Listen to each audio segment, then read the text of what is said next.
Okay, so now let's discuss a scattering problem by using uh, time-dependent perturbation theory. This problem is actually discussed on a different context in the scattering chapter, but now we are using the time-dependent perturbation and trying to get a similar result. Okay, so here we have a target which is incident. Yeah, uh, a beam of particle is incident upon this target, and the incident particle can be generally represented by using a plane wave equation e raised to k I r. Okay, and after the scattering, this may be on a general. This can be scattered at various angles, and it is represented by using a spherical wave e raised to I k r by r form. But if we assume that the potential is extremely small, so the interaction potential of the target is extremely small, and also the kinetic energy of the particle is extremely high. In that case, this target will not be able to make much of a deflection uh, to the incident beam, and you know this will move more or less the way it came. In this case, we can represent the scattered wave also by using a plane wave equation e raised to I k f r.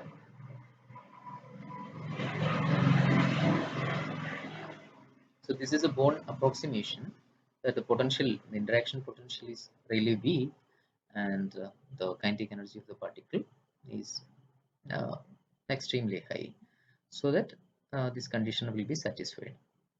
So this is a problem for which we have to use the time dependent perturbation theory. So how do we apply time dependent perturbation theory here? So here, if you see, as it is a weak potential, any change for the incident beam or any interaction for the corresponding Hamiltonian. So yeah, initially this is free particle and it is having any influence whenever it is extremely close to the target, because the weak potential it is p square by 2m. No potential term here, it's a free particle, and when it reaches this point, the Hamiltonian will be modified to p square by 2m plus v of r for a short span of time. And after that again, uh, the influence of potential will go away and your Hamiltonian will become h equal to p square by 2m and nothing else. And your initial state, let us take it as ui, and final state is uf. There's a change for the state because of the change in the Hamiltonian. So the time, so here actually this is a constant, you can consider it as a constant uh, perturbation. No need to, already it's acting on a very short range, and you can more or less take it as a constant perturbation. So this is actually like a constant perturbation thing that we have done already. So if the initial wave function is ui and final wave function is uf, what is going to be the probability of the transition TAF? Or okay, we can directly write the transition rate TAF or gamma if is 2 pi divided by h cross and psi f b of r psi a square, and for a discrete case this is nothing but delta ef minus ei. This was the transition rate. You can see that the incident radiation is having the wave function is of the form e raised to I k I r, and scattered wave again is of a similar form, and there is no boundary. So there is no boundary conditions, and k can take any value continuously from 0 to infinity, and depending upon that you will be having a continuous distribution of energy. So in that case, instead of dealing with this delta function between two uh, different state, we can take the expression in terms of continuous states, or in terms of, you can modify this expression in terms of this uh, density of states. So we will write the total transition probability in that case. This is something that we have done. 2 pi by h cross psi f u for psi a square and rho of e. This is the density of states. Okay. Okay. Now the question is that how do we calculate the density of state for a continuous energy state? For calculating this, we actually have to introduce some sort of boundary condition.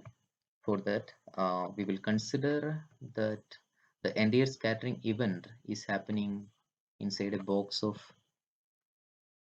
volume L cube. So this is going to be the box.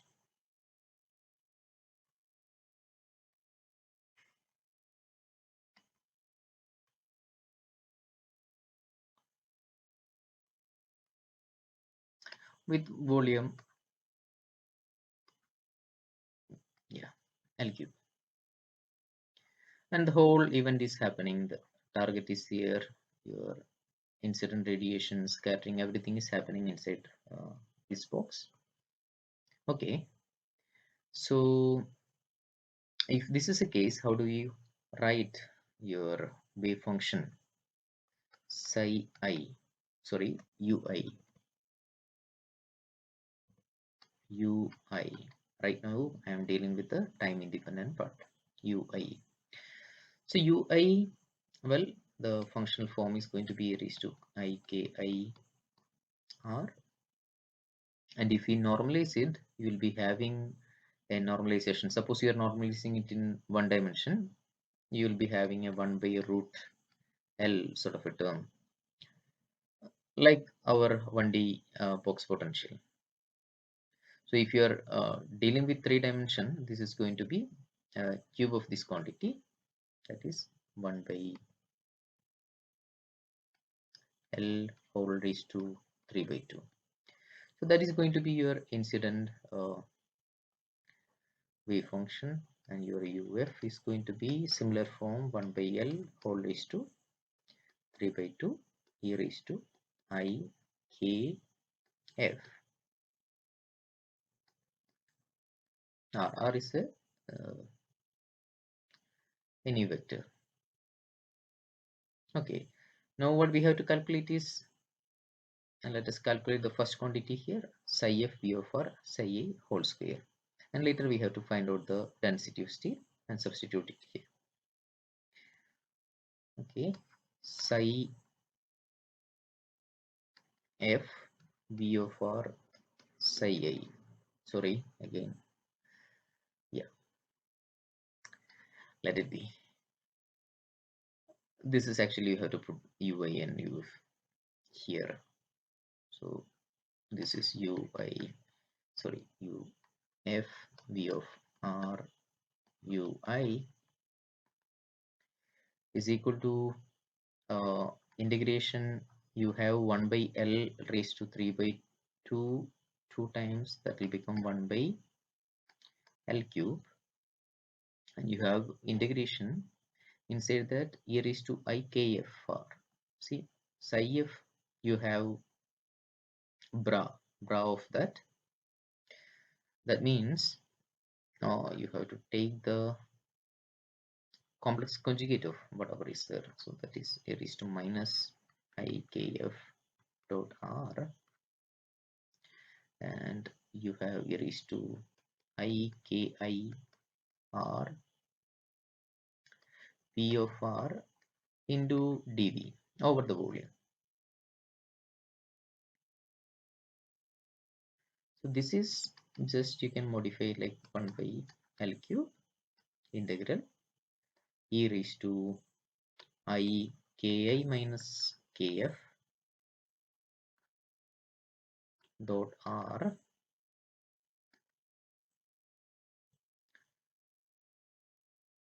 V of R dV. So this quantity K minus Kf, I will write it as a capital K, K equal to Ki minus Kf.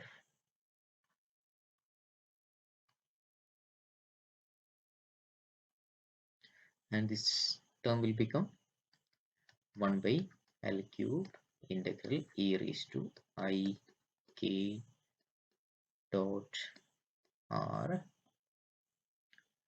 V of R dV.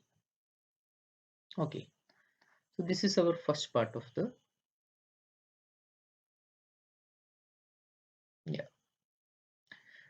transition rate expression. And another thing that we need to calculate is density of states. So now let's start calculating rho of E. In order to calculate this quantity, we can write the Schrodinger equation, time dependent Schrodinger equation, like IH cross dou psi of RT. This is a complete wave function by dou T is equal to H naught psi of RT.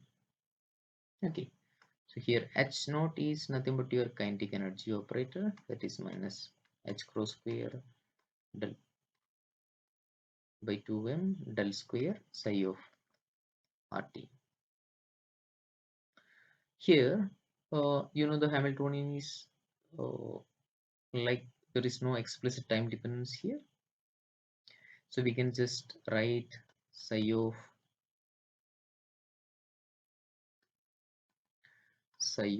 RT as u of r into the time dependent part separately, that is exponential uh, minus I by h cross et, like you are separating the spatial and time parts separately.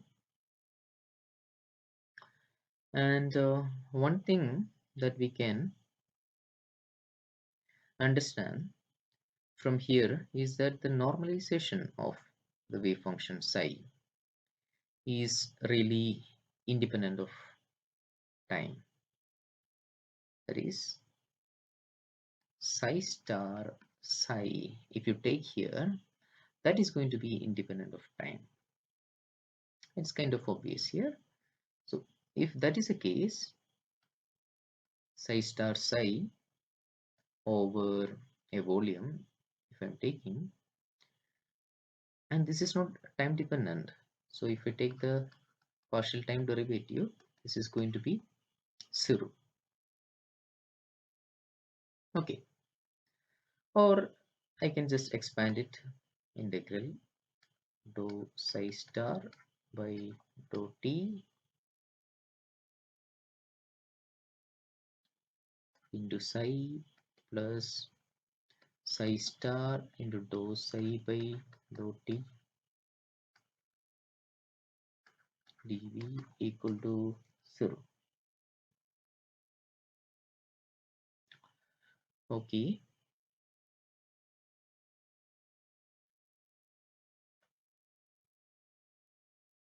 so here this dou psi by dou t will be obtaining from Schrodinger equation, and the complex conjugate of that you will again obtain from here, so that will be having an additional minus, and the minus sign here will get cancelled.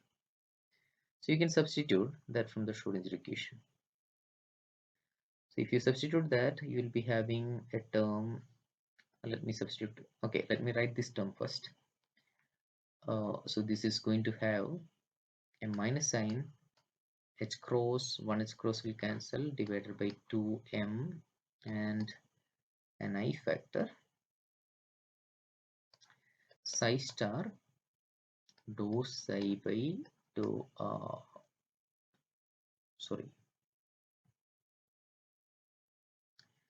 del square psi. Now I took the minus sign commonly outside, so this is supposed to be a positive term, but as I taken the minus sign outside, this will become negative now, and that will become now del square psi star into psi over the volume dV.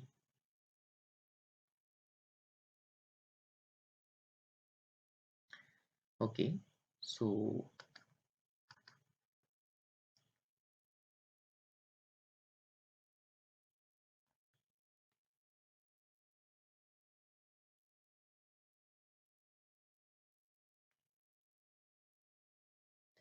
okay, now we need to modify this expression a bit.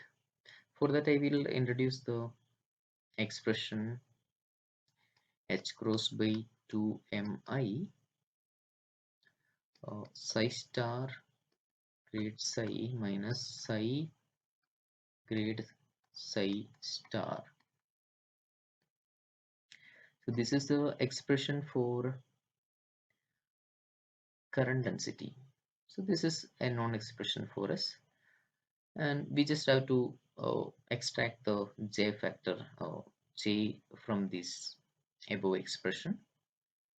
So actually, if you just take a del dot with this term, you will be ending up with whatever you have the equation above. Del dot of this quantity, it will produce del square term, and exactly like that. So the above term will be modified like minus h cross divided by 2mi integral del dot j over the volume, which is equal to 0. Or you can use the divergence theorem here. This is the divergence of a quantity being integrating over a volume. So that will give you, okay, now I need to carry this constant also, which is nothing but closed integral j, its normal component over an area dA is going to be 0. So this is going to be the result that you are going to obtain in this case.